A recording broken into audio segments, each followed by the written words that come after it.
السلام عليكم.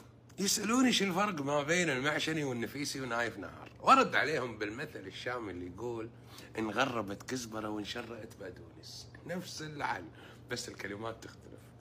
مساكم الله بالخير. قبل ما ابلش احب اني اكد على احترامي الشديد واعتزازي بكل من ينتمي لقبيله المعشني الكرام، اخواننا في عمان الحبيب، على العين وعلى الراس اهلنا في عمان.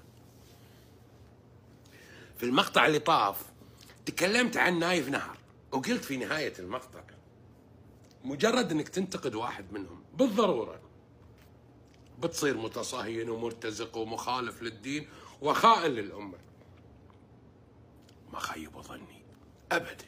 شوفوا معي، على طول نزل الفريق للملعب، الظهير الأيمن يقول مخذل، والظهير الأيسر يقول مرتزق، ولاعب الوسط المتأخر يقول ضد المقاومة، ولاعب الوسط المتقدم يقول مأجورة، حملة مأجورة.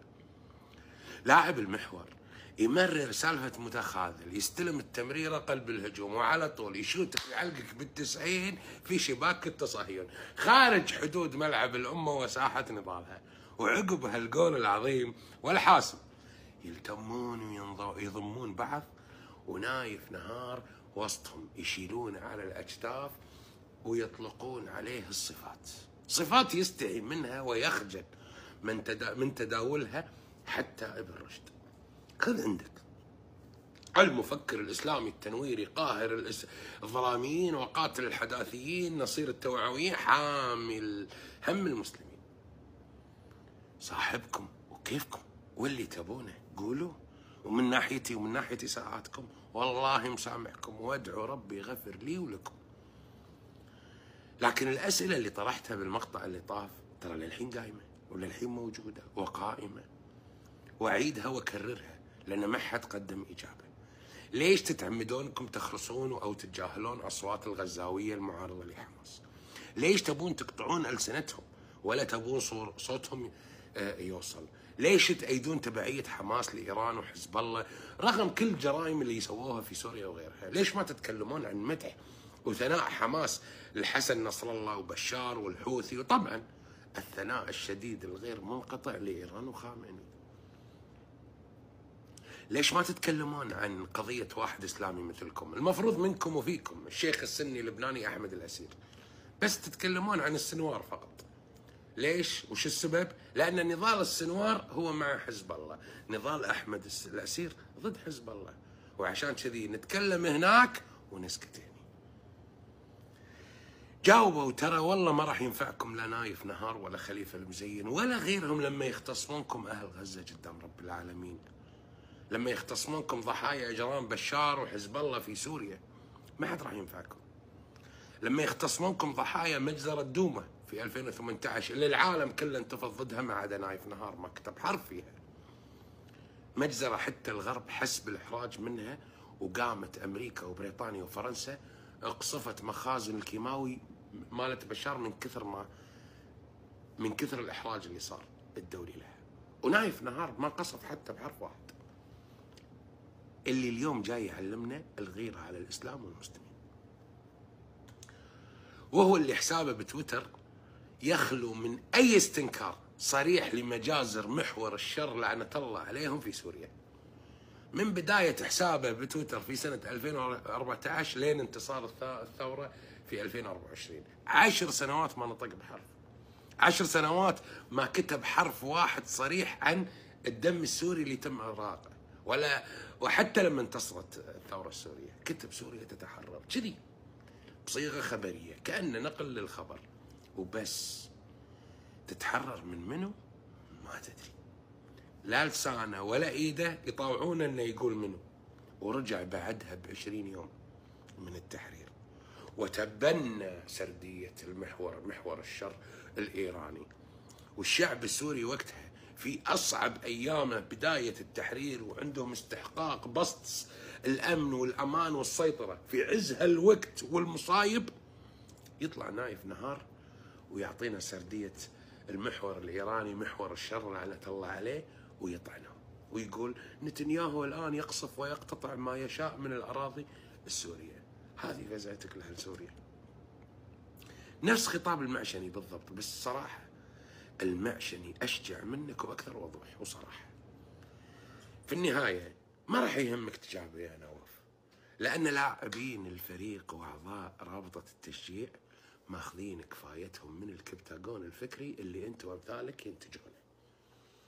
ما راح يسألونك سؤال عقلي، مثلا من وين امتلكت الجرأة أنك تدعي بامتلاك نظرية في العلاقات الدولية؟ نظرية علمية في العلاقات الدولية وهي مو منشورة بولا مجلة علمية مصنفة. نايف يا جماعة في 2016 طلع للناس وقال أنا عندي نظرية علمية جديدة في علم العلاقات العامة، العلاقات الدولية، اسمها نظرية الذراع الرادعة. يا ساتر، نظرية الذراع الرادعة. وراح سجل حقوق الملكية الفكرية في وزارة التجارة والاقتصاد في قطر. يا الله استغفر الله، نظرية علمية وراح اسجلها في وزارة التجارة. انت قول لي يا منطلق، صح ولا غلط؟ في شيء غلط. حقوق الملكية مالت الوزارة يا دكتور حق أغنية، شعر كاتبه، رسمه، مسلسل كاتبه، بس أنا أول مرة أدري أن النظريات العلمية تروح تودع هناك. لا أكبر.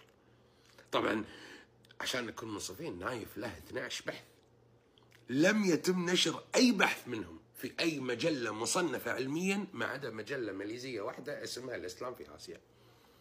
2 كل الأبحاث لم يتم الاستشهاد بأي بحث كتبه نايف نهر من قبل أي باحث ثاني. عشان كذي إلى هذه اللحظة يعتبر هو مش باحث علمي مصنف في الأوساط العلمية.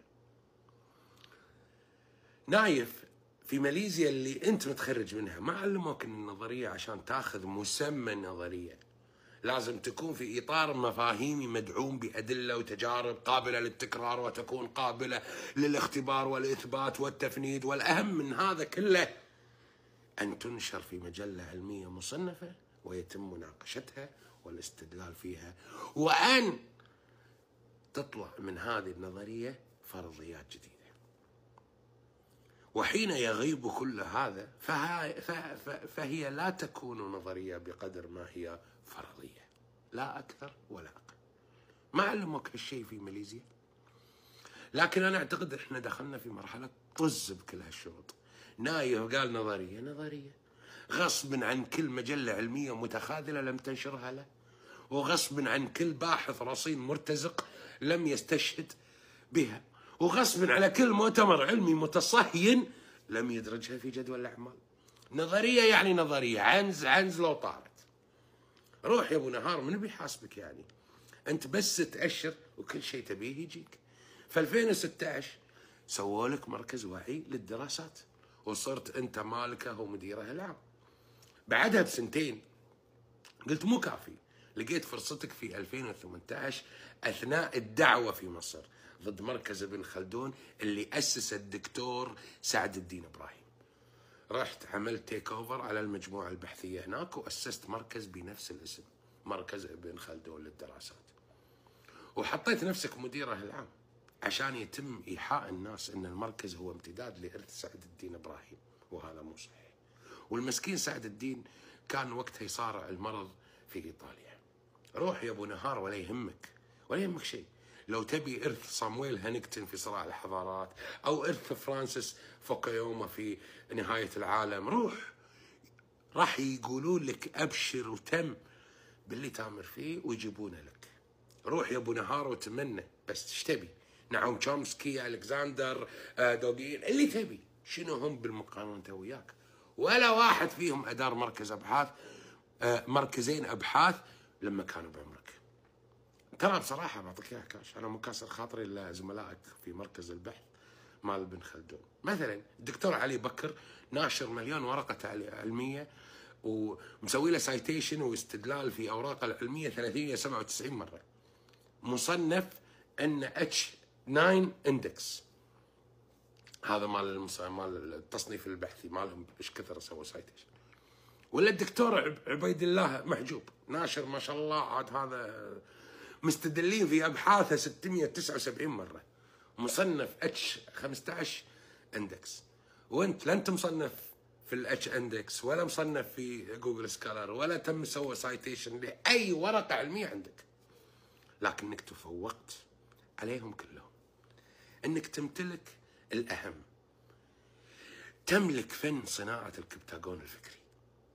لكن في نهاية الامر ربك جاي، والشعوب اللي داست على معامل الكبتاغون الايراني وحزب الله وامثالهم عن قريب راح تدوس على معامل كبتاغون نايف وعلي المعشني وربح. ويلا يا رابطة التشجيع الكبتاغوني اعطوني دفعة جديدة من متغادل متصهين مرتزق او الفيلم الهندي مالكم للاخير. ومن الحين بقول لكم الله يسامحكم، بس في النهاية جاوبوا على الاسئلة لان راح تظل تلاحقكم. اشوفكم على خير.